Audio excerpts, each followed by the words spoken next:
그런 말이 있더라고요. 그래서 같은 말이라도요, 살리는 말이 있고 죽이는 말이 있습니다. 성령님이 주시는 말씀은 우리를 살립니다. 생각을 살리고 사상을 살리고 가치를 살리고 인생의 의미를 살리고, 그래서 성령님이 내 안에 오셔서 하시는 말씀은 그 말을 통해서 하는 사람도 살리고 듣는 사람도 살리고. 언제가 말씀드렸죠? 말을 세 가지의 대상이 들어요. 첫째는 누가 들어요? 내가 들어요. 말하는 사람이 가장 먼저 듣는 거예요. 두 번째는 누가 들어요? 하나님이 들으세요.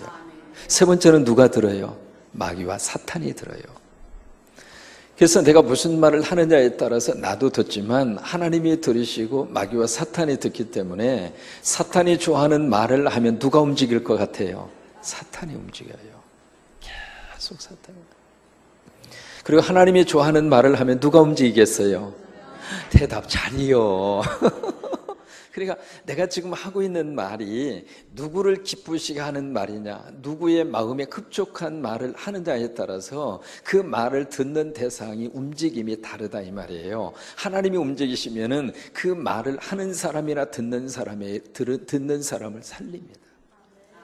살림의 역사가 나타나요.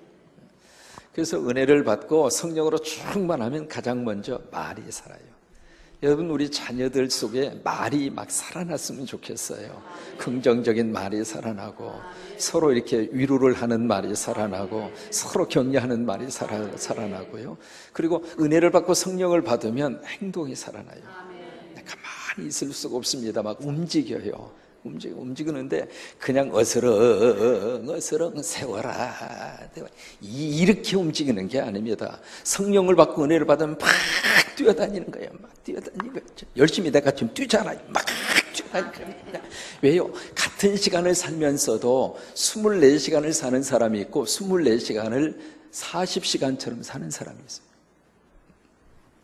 근데 같은 시간을 살면서도 하루가 너무 지루해서 세상에 이놈의 시간은 언제 안 가나, 이게 그 똑같은 시간인데 시간에 대한 개념이 다르잖아요. 시간에 대한 느낌이 다르잖아요. 왜 그래요? 이것 때문에 그래요.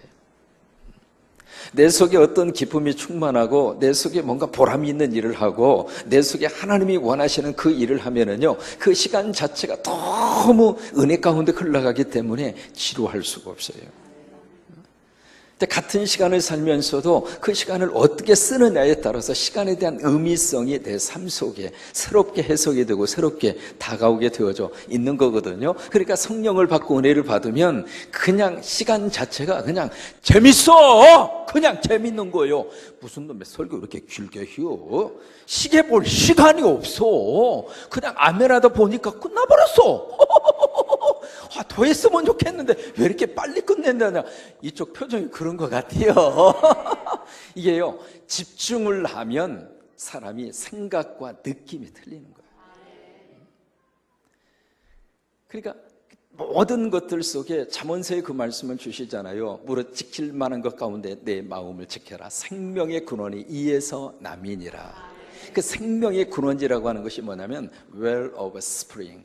그러니까 스프링이라고 하는 것은 샘물이거든요. 스프링 of life. life라고 하는 게 생명이거든요. 생명의 샘물이라 그 말이에요. 그러니까 생명의 샘물이 어디서 나오는가? 여기서 나오네요. 여기서.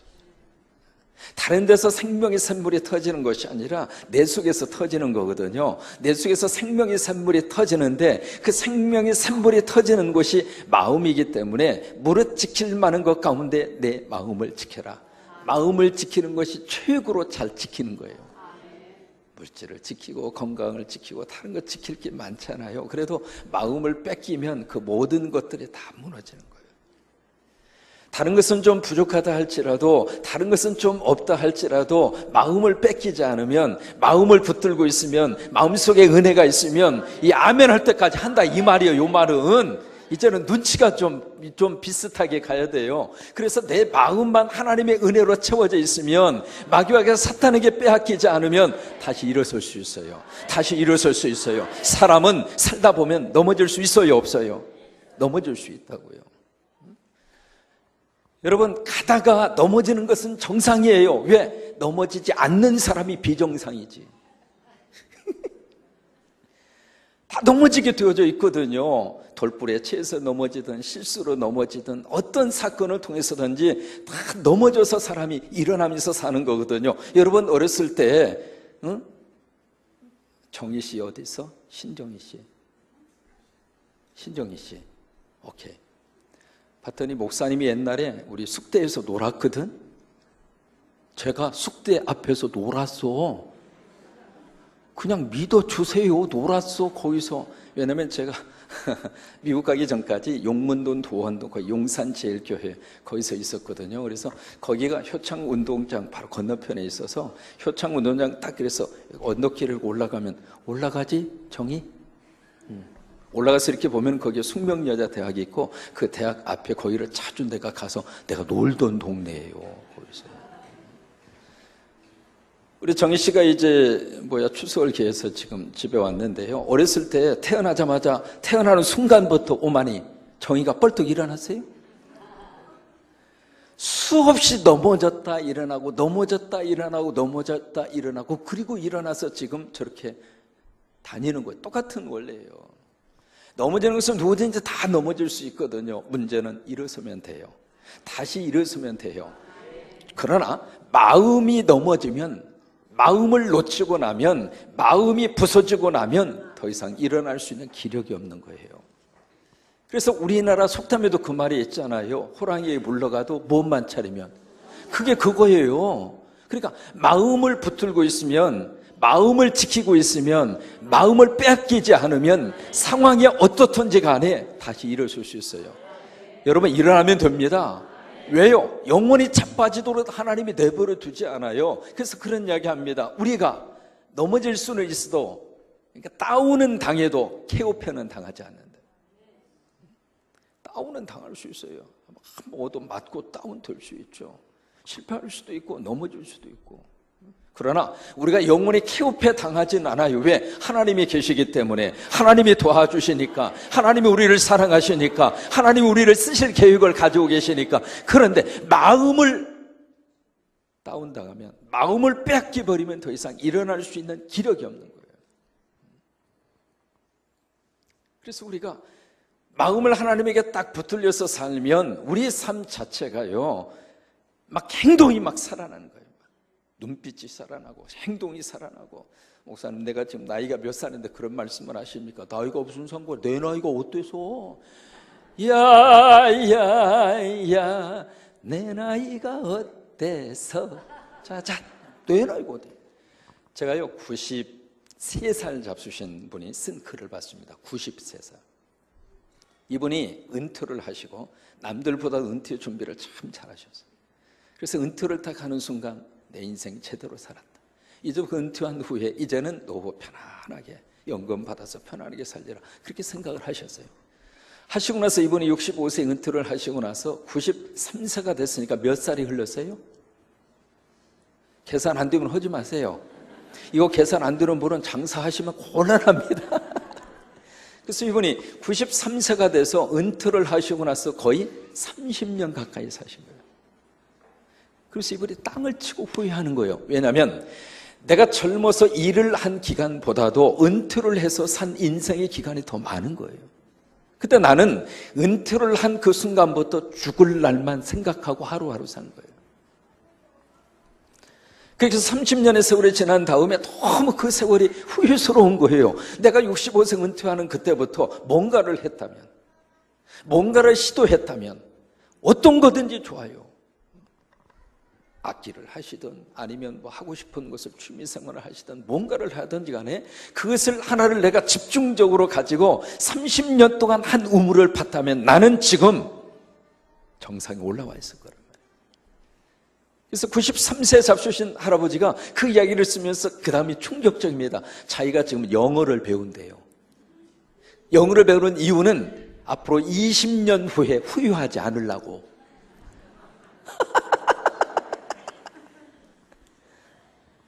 나이가 상관이 아닙니다. 여러분 은혜 받고 성령 받고 움직이세요. 어차피 가만히 있어도 때가 되면 하나님 불러가니까 걱정하지 말고 왜 땡겨가지고 죽을 준비를 하세요? 죽을 준비는 예수 믿으면 죽을 준비 끝난 거요. 더 이상 준비할 거 없어요. 따라서 하세요. 예수 믿으면 죽을 준비는 끝난 거다. 그렇게 믿으시면 아멘. 다른 거 준비할 필요 없어요. 예수 딱 믿는 순간 죽을 준비는 끝난 거고 이제부터는 살 준비만 하세요. 그러니까 내일 모레 내가 죽겠다 그런 생각하지 마시고 오늘 이 순간 은혜 받고 성령 받고 막 움직이는 거예요. 집에서도 천천히 가지 마요. 막 뛰어다녀. 또 세 번째, 은혜 받고 성령 받으면 뭐가 살아요? 감정이 살아요. 감정. 작은 것을 보면서도 감탄사가 터지고. 그래서 예수 믿는 사람은 이 감탄사가 굉장히 많아야 사실은 인생이 더 훨씬 더 풍요롭습니다. 작은 것을 보고 그것을 보면서도 너무 기쁜 거야. 너무 감사한 거야. 오늘 오후에 어떤 분이 오셨는데 여기서 무슨 낙엽을 하나께 주우셨나 봐요. 낙엽을 주우셔가지고 그것을 이제 그린칼라에다 탁 놓으니까 거기에 낙엽이 빵꾸가 떨어진 부분이 하트처럼 생겼다고는 내가 보기에는 하트도 아니요. 근데 본인은 하트래야. 그래서 내가 뭐라고 그래? 그냥 가만히 있었지. 근데 빵꾸 뚫어진 부분이 하트 모양처럼 생겼다고 본인이 손을 잡고 그 핸드폰으로 찍었어요. 찍었는데 또 그걸 비서실장이 보고 자기한테 보내달라고. 그래서 야, 이 코드가 서로 맞구나. 내가 보기에는 절대로 그게 하트 표시가 아니거든요. 근데 두 양반은 하트 표시로 필히 꽂힌 거예요. 왜 그런가 싶었더니 거기에 그린 컬러가 있어서. 작은 것을 보면서도 감탄할 수 있는 사람. 같은 찌개를 먹으면서도 찌개를 딱 떠서 먹는 순간 여보 아이 여보 당신 왜 갑자기 날 불러요? 세상이 끝내준다. 그렇게 하면서 찌개를 먹으면 여러분 찌개를 더 주고 싶어요? 안 주고 싶어요? 대답 나오잖아요 금방. 근데 같은 찌개 이렇게 먹으면서도 딱 떠서 먹고 인상 팍팍 쓰면서 야, 발로 끓였냐? 손으로 끓였냐? 무슨 찌개를 발로 끓여요? 그리고 거기다 사람이 손을 한번 팍 휘집어 놔요. 한다는 말이 그 김집사 좀 본 좀 받아 말이야. 찌개를 끓이면 그 김집사처럼 끓이지 말이야. 당신은 뭐 이 찌개도 이렇게 못 끓이냐고. 그럼 김집사한테 가. 뭐하러 집에 있으면서 그래. 같은 찌개를 먹으면서도 감탄사를 가지고 먹는 사람은 보는 사람이나 먹는 사람이나 행복한 거예요. 여러분 같은 설교를 들으면서도 한 가지 묻겠습니다. 지금 군산에서 가장 설교 잘하는 목사님이 누구예요? 이건 짜고 친 거예요.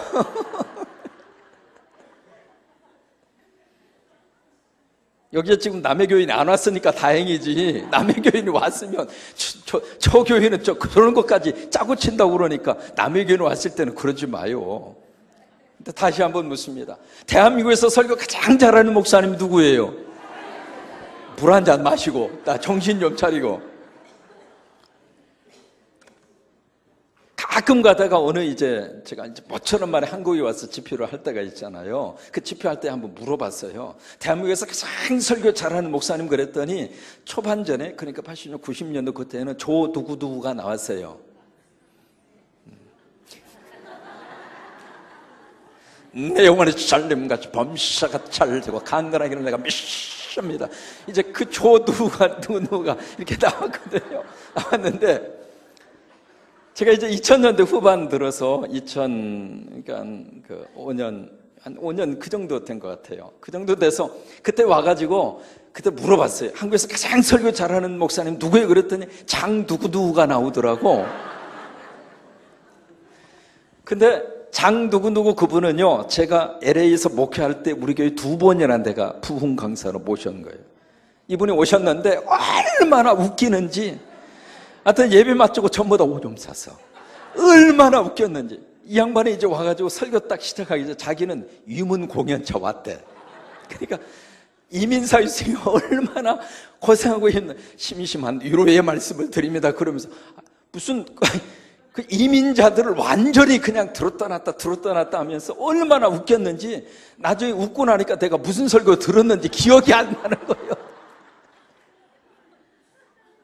그래서 하도 교인들이 웃어가지고 아니 당신 한 번 더 오라고. 그때까지만 해도 이 장 누구누구가 뜨지 않았어요. 잘 몰랐을 때예요. 그런데 내가 이중표 목사님 관계가 있으니까 이 목사님 한번 소개하세요 그랬더니 장 누구누구로 소개해서 모시다가 집회하러 해서 이제 모시다가 집회를 해보니까 그렇게 웃겨. 나보다 더 잘 웃기는 거예요. 그래가지고 그래서 한 번 더 오시라고 그래서 두 번째 오셨는데 이게 우리끼리 이야기입니다. 되게 그런 분들은 레파토리가 똑같더구만. 그러니까 1년 전에 한 걸 똑같이 거의 하는 거예요. 그때 이민사유 사는 사람들이 눈치가 9.4입니다. 금방 다 알으니까 작년에 했는디? 그리고는 안 웃어주는 거예요. 그래서 에이, 괜히 불렀다. 그랬는데 아무튼 그래서 그 다음부터 이제 와서 여쭤보면 장 누구누구가 나오더라고. 오늘 다시 한번 물어볼게요.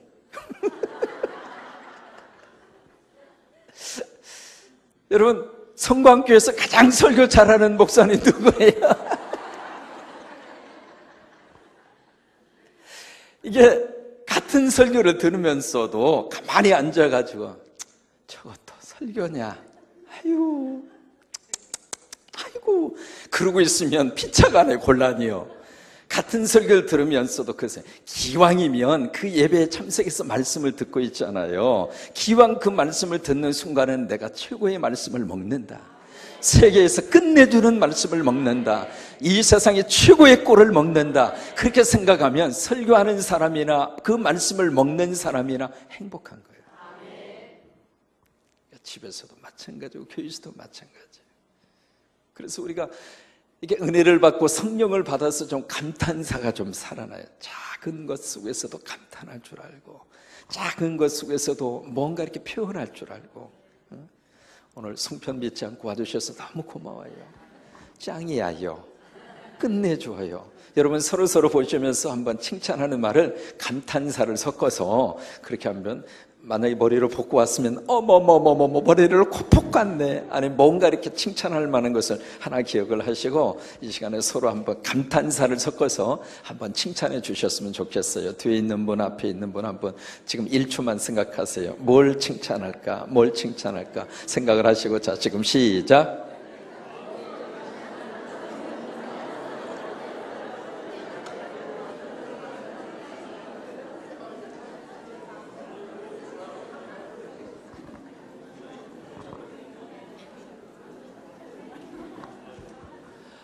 추석이 되면 여러 가지 많은 생각이 나는데 그 중에서 부모님이 가장 많이 생각이 날 겁니다.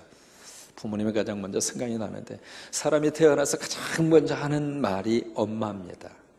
엄마. 그래서 엄마라는 말이 처음 이 세상에 나와서 터뜨리는 첫 번째 단어인데 그래서 이제 발음 세 개 이렇게 언어들 이렇게 보면은 참 재밌는 것은 그 엄마라고 하는 발음 기호 속에 미음, 무 그러니까 미음이죠.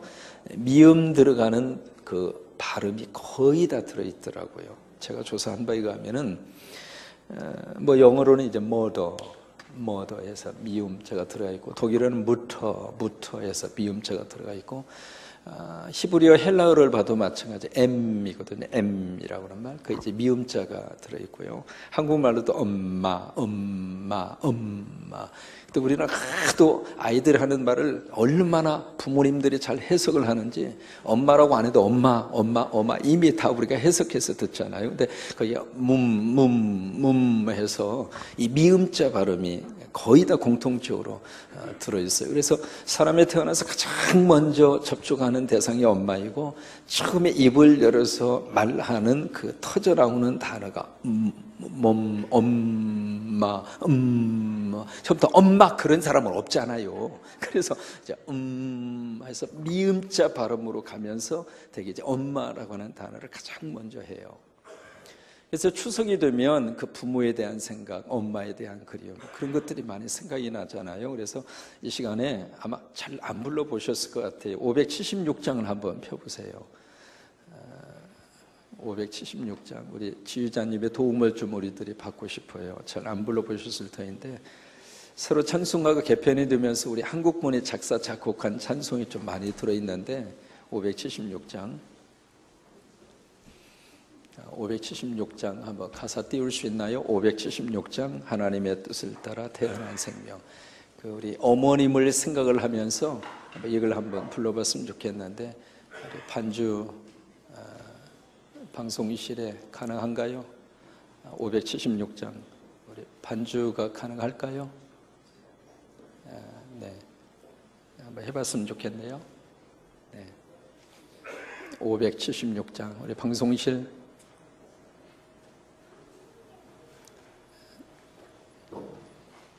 576장 한번 띄워줘 봐요. 576장. 네. 우리 가사를 한번 생각을 하면서 우리 추석이고 그러니까 이 찬송을 한번 불러봤으면 좋겠네요. 576장.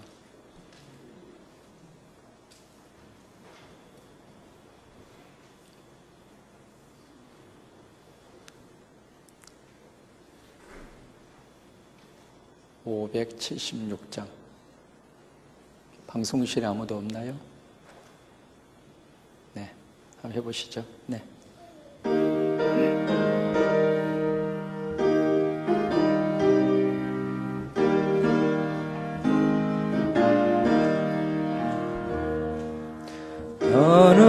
하나님의 뜻을 따라 태어난 생명, 하늘새라 다칠새라 가슴 조이며 가진 쓰고 온갖 곳에 모두 바쳐서 어머니는 지성으로 나를 키우셨네. 잘 자라서 이 세상에 소금이 되고 어서 커서 어두운 세상 빛이 되라고 자나깨나 오직 한맘 빌고 또 빌던 어머니의 기도 소리 잊지 못하겠네. 나를 내고 얼굴 주름이 지고 나를 내고 문머리 휘어졌으니 하늘 높다 바다 깊다 말들 나지만 어머니의 사랑보다 더는 못하리라. 가슴에 이렇게 와닿죠? 아마 잘 안 불러보신 찬송 같은데 아직 하지 마세요. 우리 3절만 다시 한번 가사를 기억하면서 3절만 다시 한번 불러요.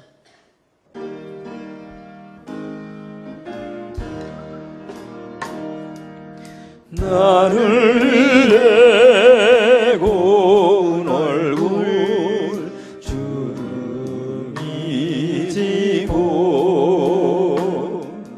나를 내고 머리 이어졌으니 하늘 높다 바다 깊다 말들 나지만 어머니의 사랑보다 더는 못하리라. 그 LA 지역에서 실제로 있었던 이야기입니다. 남편이 갑작스럽게 사고로 돌아가시고 어머니하고 딸 단둘이 살았어요. 그래서 이 어머니가 오로지 이 딸 하나 믿고 힘든 시간을 견디면서, 그러니까 딸 하나밖에 없으니까 남편에게 가는 사랑도 딸에게 부어주고 오직 하나 이 딸 하나 잘 되기만을 바라고 온갖 정성을 다 쏟았는데 이 딸은 그 어머니의 그 관심이 깊어지는 것만큼 싫은 거예요. 여러분, 자녀들 가운데 그런 자녀들이 있잖아요. 엄마가 너무 관심이 많으면 또 말도 많이 하거든요. 자꾸 이제 잔소리도 많아지고, 그러다 보니까 그 어머니의 관심이 싫고 어머니의 잔소리가 싫고, 그래서 이 딸이 그 어머니의 마음을 몰라주고 가출을 해요. 가출을 해서 저기 다른 곳, 여러분, 미국이라는 나라는 하도 넓어서 저쪽에 하와이에서 이쪽에 뉴욕까지 시간 차이가 7시간 차이 납니다. 그 정도로 넓은 땅이거든요. 그러니까 어디 가서 숨어 있으면 찾기도 너무 힘든 거예요. 그래서 LA 지역에서 이 딸이 가출을 해서 어디가 있는지 알 수가 있어야지. 그러다가 어떻게 해가지고 이 어머니의 귀에 그 딸이 있는 도시를 어느 정도 소문을 듣게 된 거예요. 그 먼 곳에 가서 딸이 술집에서 일을 하고 있다는 이야기를 들었어요. 그래서 어머니가 그 물어가지고 그 먼 곳에 딸이 있을 만한 도시에 가서 분위기를 봐서 이 근처 동네에 있겠다 싶은 그 골목에 가서 전봇대에다가 포스터를 붙입니다. 포스터를 붙이는데 일반적으로 이렇게 가출한 그 아이의 얼굴에 사진을 넣잖아요. 사진을 넣고 신체적인 특징을 넣고 그러면서 여기에 연락해 주시면 고맙겠습니다. 뭐 그렇게 쓰잖아요. 그런데 이 어머니는 딸의 사진을 넣은 것이 아니라 엄마의 사진을 넣었어요. 엄마의 사진을 넣고 그 밑에다 뭐라고 썼느냐면 이 엄마가 딸을 찾습니다. 그렇게 밑에다 그렇게 쓴 거예요. 그렇게 포스터를 그렇게 붙인 이유는 만약에 그 주변에 있는 사람들이 딸의 얼굴을 알아보고 딸에 대한 인식을 나쁘게 가질까 봐서, 그래서 어머니가 딸의 얼굴 사진 대신에 본인의 얼굴을 집어넣고 그렇게 포스터를 붙였는데 다른 사람들은 그 엄마를 몰라도 딸은 알잖아요. 그러니까 그 도시에 있는 사람들이 딸의 얼굴은 몰라도 그 딸은 어머니 얼굴을 알잖아요. 그래서 엄마가 그렇게 포스터에다 이렇게 붙여서 썼는데 그 포스터를 붙이고 나서 이틀 만에 그 딸이 엄마에게 찾아왔어요. 찾아와서 그 딸이 엄마의 가슴에 그냥 엉엉 울면서 그렇게 이야기해요. 엄마의 얼굴이 저를 수렁에서 건졌어요. LA 지역에서 실제로 있었던 이야기입니다.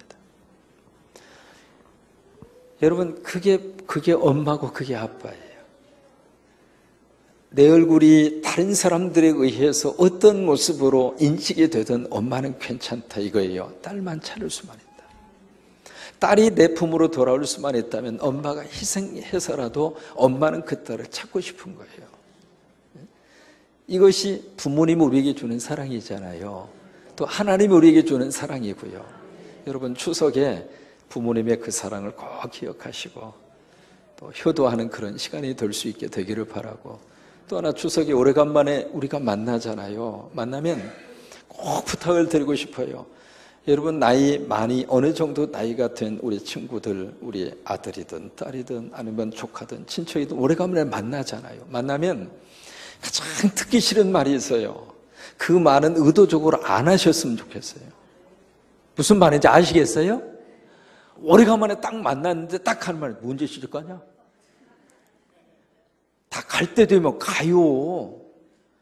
너 언제 장가가? 그게 얼마나 큰 스트레스를 주는 말인지 몰라요. 또 하나, 지금 막 열심히 취직 준비를 하고 있는데 언제 취직해서 돈 벌래? 그게 염려해서 하는 말이지만 듣는 사람의 입장으로서는 너무 그게 싫은 거예요. 누가 뭐라고 안 해도 다 알고 있어요. 결혼할 때가 되면 하나님이 다 만나서 결혼가고 시집가고 장가가게 하시는 거예요. 그러니까 조금 기다리세요. 왜냐하면 옛날에는 20대, 그 다음에 10대 후반, 그때 시집가고 장가가야 돼요. 왜? 60밖에 못 살았으니까. 그래서 60 넘어서 오래오래 살아주어서 환갑잔치를 해준 거예요. 왜? 다 갔는데 아버님은 살아계셔. 너무 고마운 거예요. 왜? 막내까지 출가를 시켜주었거든. 무슨 말인지 아세요? 그래서 한갑잔치 할 때쯤 되면 막내까지 출가를 해서 다 교통정리를 해주셨으니까 이 자녀 입장으로서는 너무 고마운 거예요. 아버님, 어머님이 그때까지 오래 살아주셨으니까. 그래서 한갑잔치를 해드리는 거거든요. 근데 지금은요, 한갑잔치 하는 사람 없습니다. 한갑잔치 하면 혼나요. 젊은 것이 별걸 다 한다고. 지금은 70잔치도 안 합니다. 왜? 이제 청년 시작인데 무슨 잔치를 하고 그래요. 지금은요, 90세 이전에 돌아가시면 조기 사망이요.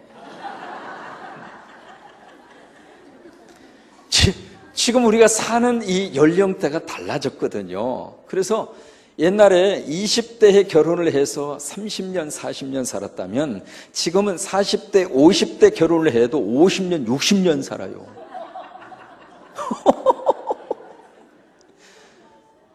그러니까 이게 과거적인 기준을 가지고 서두를 필요가 없는 시대 같았어요. 그러니까 그냥 내사둬요. 때가 되면 다 가게 돼 있어요. 여러분 그게 의심적이면은 담임 목사를 보지. 우리는 2번 만나고 결혼했다니까. 그러니까 2번 만나고도 시집가고 장가가는 사람이 있으니까 걱정하지 말고 그냥 기도하면서 하나님 때가 되면 알아서 치워주세요. 그리고 오래간만에 명절에 집에 오고 그냥 그렇게 해서 반가운 얼굴인데 거기서 그것을 꼭 할 필요는 없어요. 우리 성광교회 교인들은 이번 추수에 그런 말을 안 하셨으면 좋겠어요. 여기까지 나오려고 그래도 하지 말라고 그랬죠. 그냥 삼켜버리고 그렇게 하지 말고 우리가 할 수 있는 말이 2마디가 있습니다. 어떻게 해요? 감고사행, 당신 멋져.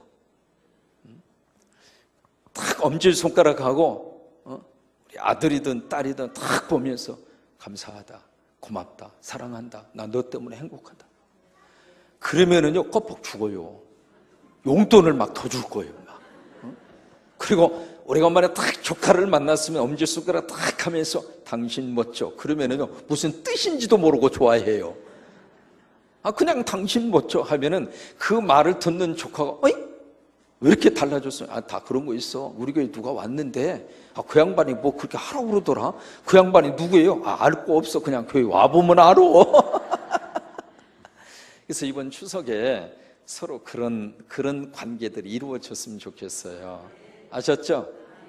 이게 추석이 되면 참 골치 아프고 힘든 것이 있습니다.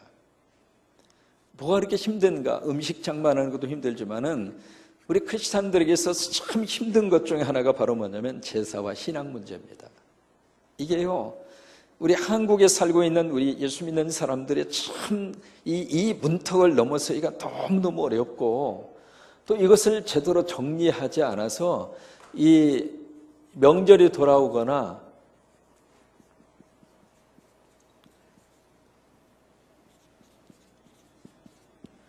어떤 그 제사를 드려야 되는 그런 분위기가 오거나 그랬을 때 어떻게 신앙을 가진 사람으로서 제사 문제를 어떻게 생각해야 할까? 온 가족이 다 예수 믿으면 괜찮아요. 문제가 전혀 없어요. 교회에서 나누어진 예배 순서지 가지고 한번 예배 딱 드리면 됐어요. 끝나요. 너무 깨끗해요. 그런데 나만 지금 예수 믿는 사람이 있잖아요. 그것도 장손이에요. 아니면 장손 집에 내가 지금 시집을 갔어요. 내가 며느리예요. 근데 다른 식구들은 예수를 안 믿어요. 그 상황에서 과연 어떻게 할 것이냐 말이죠. 당장 하나, 제사상에 올라가는 음식을 내가 준비해야 될까 말아야 될까? 고민이죠. 이걸 해야 되는지 말아야 되는지. 하자니 제사상에 올라가는 음식을 내가 직접 해서 제사상에 올린다는 것이 너무 꺼름직하고, 안 하자니 이 며느리가 시댁에 와서 일도 안 한다고 그냥 막 여기저기서 공격이 들어오지.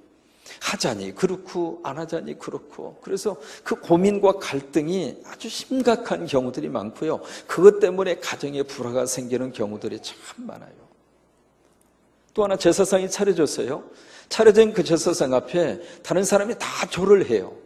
절을 하는데 과연 나는 절을 해야 되는지 말아야 되는지, 그것도 이제 고민이고. 또 하나, 다 끝났어요. 다 끝나고 나서 밥을 먹잖아요. 그러면 일반적으로 제사상에 올라간 것을 놓고 밥을 먹어요. 과연 그걸 뭐 해둘까 말아야 될까? 그래서 이런 추석이 다가오면은 이 제사 문제에 대해서 아주 많은 갈등을 가지고 있는 성도들이 많고, 그리고 이 제사 문제 때문에 신앙적으로도 아주 어려움을 겪고 있는 사람이 있고, 특별히 캐톨릭이 교한 바오로 2세 때 그랬어요. 그 전까지는 안 그랬어요. 교한 바오로 2세 때 무슨 얘기를 했냐면, 모든 이 캐톨릭 신자들은 각 고유의 그 나라와 민족의 전통을 받아들여라 해서 교황이 전 세계에 있는 모든 캐톨릭 신자들에게 그런 것을 발표를 했어요.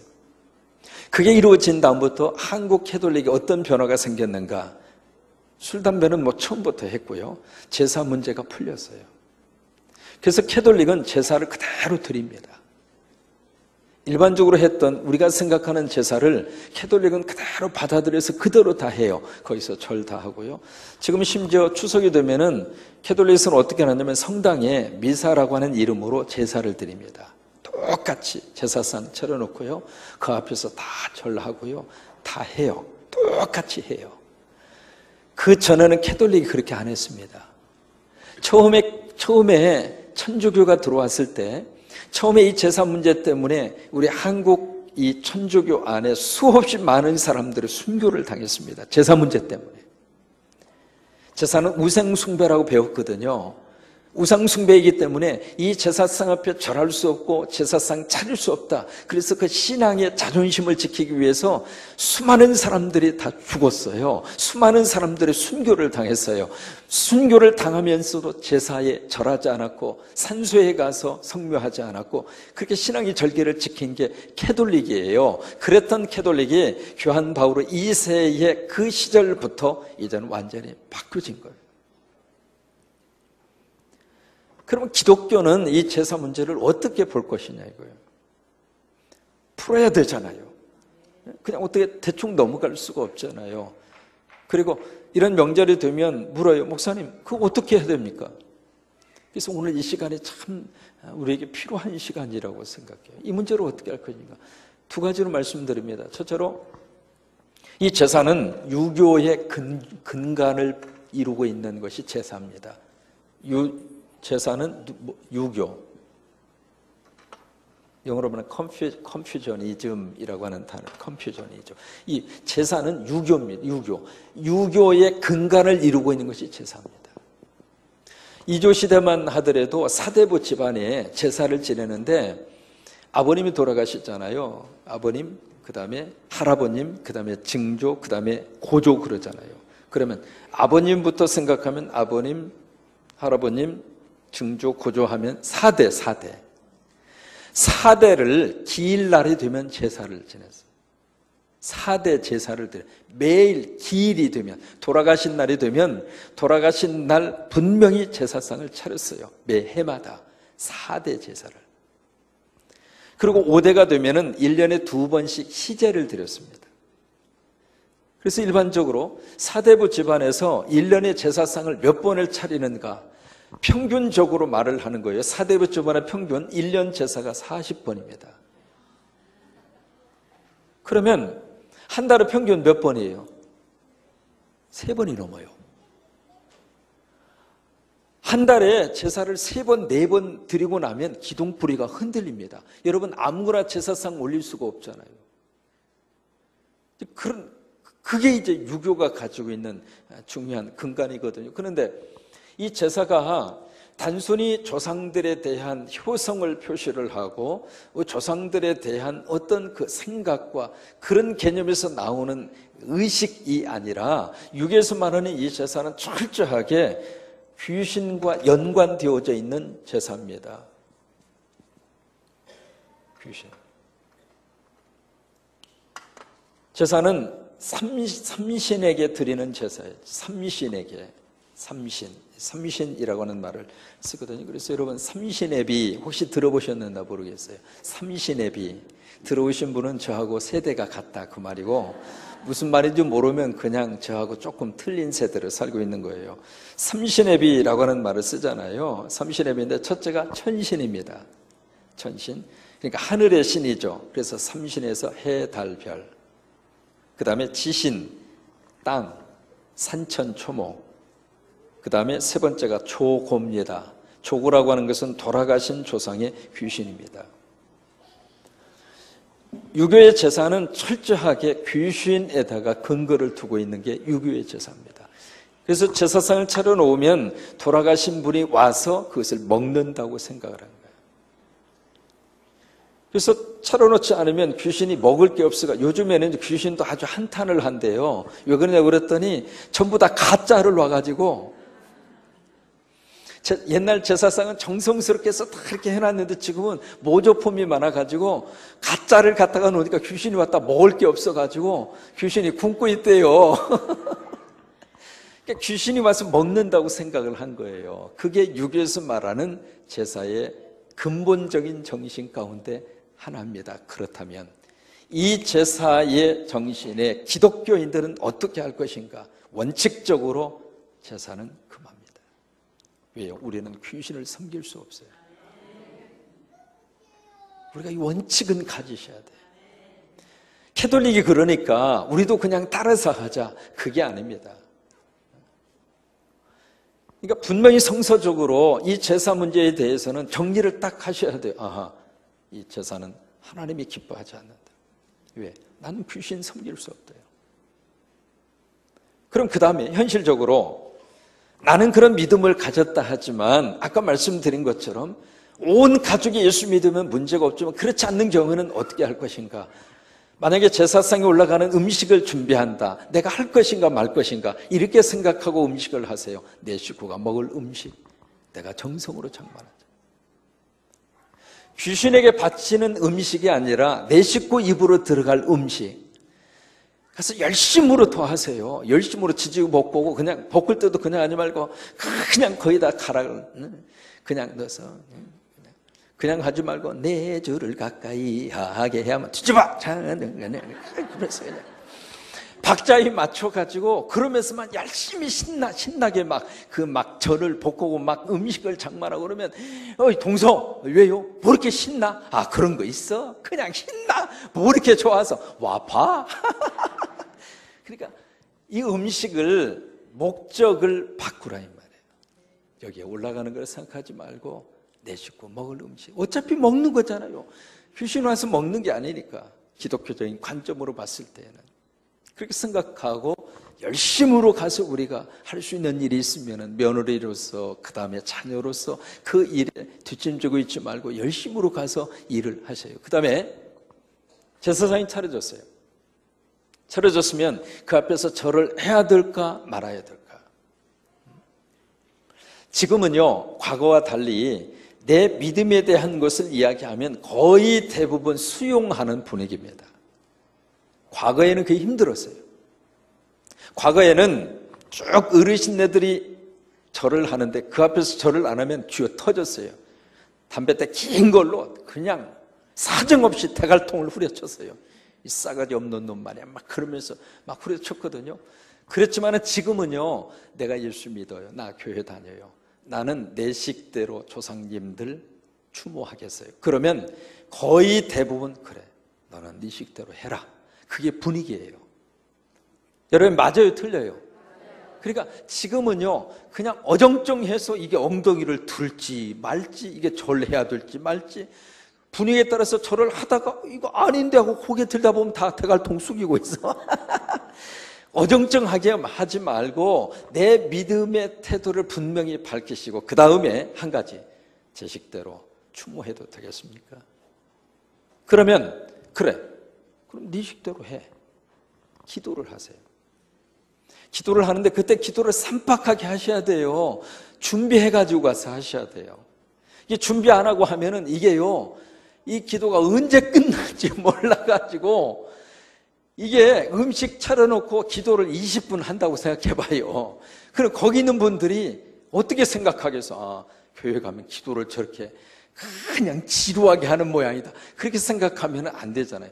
쌈박하게 2분만 한 2분만 아주 간단하게 하나님 오늘 우리 조상님들을 기억하게 하시고 오늘에 있기까지 베풀어 준 사랑에 감사하고, 우리 후손들이 조상들이 주셨던 은혜와 사랑을 가슴에 기억하고 이 땅에 멋진 살림꾼이 되게 하여 주. 살림이라는 말을 꼭 넣어야 돼요. 응? 성광교회 교인들은 어디 가든지 살림이라는 말이 나와야 성광교회 교인이요. 가만히 들어서 그 말이 안 나오면 조사를 해볼 필요가 있어. 마지막에 멋진 이 땅을 살리는 살림의 일꾼들로 하나님 축복해 주세요. 예수님의 이름으로 기도합니다. 아멘. 얼마 걸렸어요? 준비해서 아주 쌈박하게 딱 기도. 그렇게 하세요. 그 다음에 세 번째로, 제사상에 올라간 음식은 어떻게 할 것인가, 먹어야 될 것인가 말아야 될 것인가, 이 문제를 로마서와 고린도서가 답을 줍니다. 무슨 얘기냐? 기도하고 먹으면 돼요. 기도하고. 그리고 내가 그 음식을 먹는 것 때문에 믿음이 약한 사람이 흔들릴 것 같으면 그 사람을 위해서 내가 안 먹는 거예요. 나는 먹어도 괜찮지만, 먹어도 아무 상관이 없지만, 하나님이 주신 음식이니까 마음대로 먹을 수 있지만, 그래서 거기서 다 이렇게 먹는 것에 대해서 아무 꺼리낌이 없으면 그냥 잡수세요. 근데 그 중에 어떤 단 한 사람이라도 내가 이것을 먹는 것을 보고 시험 들 것 같은 사람이 있다면 그 사람을 위해서 내가 안 먹는 거예요. 정중히 사양하고. 죄송하지만 밥 한 공기 새거 달라고, 국 한 사발 퍼다 달라고. 왜? 난 뜨뜻한 거 좋아하니까. 그때 제사장 올라가면 난 안 먹어, 새거 줘. 그렇게 하지 말고 지혜롭게 새거 좀 달라고. 그래서 그냥 국에다가 말아서 그냥 잡수셔도 한 끼 그렇게 넘어가도 사는데 지장 없어. 그렇게 정리를 하시면 돼요. 이해가 되셨어요? 할 말이 많지만 오늘 이 정도 하랍니다. 그래서 추석의 이 제사와 신앙의 문제가 이게 우리 한국 크리스찬들에게 있어서 그것뿐만 아니라 이 관운상제 문제도 있고, 이 유교가 이 불교와 유교와 기독교가 막 짬뽕이 됐어요. 가만히 보면 한 번에 이제 앞에서 결혼식 주례를 이렇게 하는데 신랑 신부 이렇게 오라고 그랬어요. 와서 이렇게 딱 서 있고 기도를 하고 이제 눈을 떠 보니까 신랑 신부 자리가 바뀌어 있는 거예요. 분명히 이쪽에 서 있었는데 눈 뜨고 보니까 신랑이 이쪽 가 있어. 신부가 이쪽에 와 있고. 그래서는 귓속말로 그랬어요. 야, 어떻게 된 거냐 그랬더니 뒤에서 누가 잡아당겨가지고 너 거기 서면 안 된다고, 여기 서라고. 그래서 뒤에서 잡아당기니까 신랑이 어떻게 해요? 얼떨결에 해가지고 그쪽으로 가서 바꿔서 서 있는 거예요. 그래서 내가 주례를 안 올려다 말았어요. 왜냐하면 그게 이제 우리가 생각하는 어떤 유교적인 개념이 머릿속에 있는 거예요. 근데 여러분, 신랑 신부를 어느 위치에 세울 것인가는 어느 기준으로 보느냐에 따라서 달라지는 거예요. 제 기준으로 봤을 때는 오른쪽이, 여러분들의 기준으로 보면 어느 쪽이에요? 왼쪽이에요. 제 기준으로 봤을 때 왼쪽이, 여러분의 기준으로 보면 어느 쪽 기준이냐에 따라서 달라지는 거예요. 근데 이제 그런 것처럼 이제 우리 안에 이 관운상제의 이 유교라든지 불교라든지 기독교적인 요소가 막 혼합이 돼 있어요. 혼합이 돼 있어서 앞으로 이것을 어떻게 기독교적인 문화로 바꿀 것인가 숙제고, 목사가 풀어야 될 숙제예요.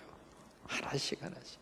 용어 하나까지만, 하나라도 뭔가 하나 기독교적인 것으로 이렇게 바꿔야 될 그런 필요성이 있는데, 아무튼 제사 문제에 대해서는 여러분들이 한번 꼭 이렇게 정리를 하셔서 그렇게 지혜롭게 하시면 되겠습니다.